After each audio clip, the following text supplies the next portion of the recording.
ವಿದ್ಯಾರ್ಥಿಗಳೇ, ತಮಗೆಲ್ಲರಿಗೂ maths study ಪಾಯಿಂಟ್ಗೆ ಸ್ವಾಗತ. ಇವತ್ತಿನ ದಿವಸ ನಾವು ಸಂಖ್ಯಾ ಪ್ರಕಾರ ಬಗ್ಗೆ ತಿಳಿದುಕೊಳ್ಳೋಣ. ಮೊದಲನೇದಾಗಿ ಸ್ವಾಭಾವಿಕ ಸಂಖ್ಯೆಗಳು. ಎಣಿಕೆ ಮಾಡಲು ಬಳಸುವ ಸಂಖ್ಯೆಗಳನ್ನು ಸ್ವಾಭಾವಿಕ ಸಂಖ್ಯೆಗಳು ಎಂದು ಕರೆಯುತ್ತಾರೆ. ಉದಾಹರಣೆಗೆ 1, 2, 3, 4 ಅನಂತದವರೆಗೆ ಅಂತ ನಾವಿಲ್ಲಿ ಹೇಳ್ಬೋದು.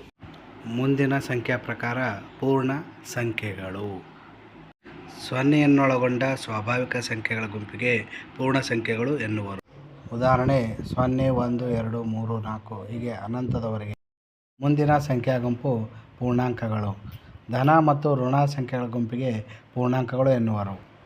ಉದಾಹರಣೆ -3, -2, -1, 1, 2, 3 ಅನಂತದವರೆಗೆ. ಮುಂದಿನ ಸಂಖ್ಯಾ ಗುಂಪು ಸಮ ಸಂಖ್ಯೆಗಳು. 2ರಿಂದ ಭಾಗಿಸಲ್ಪಡುವ ಸಂಖ್ಯೆಗಳನ್ನು ಸಮ ಸಂಖ್ಯೆಗಳು ಎನ್ನುವರು. ಉದಾಹರಣೆ 2, 4, 6, 8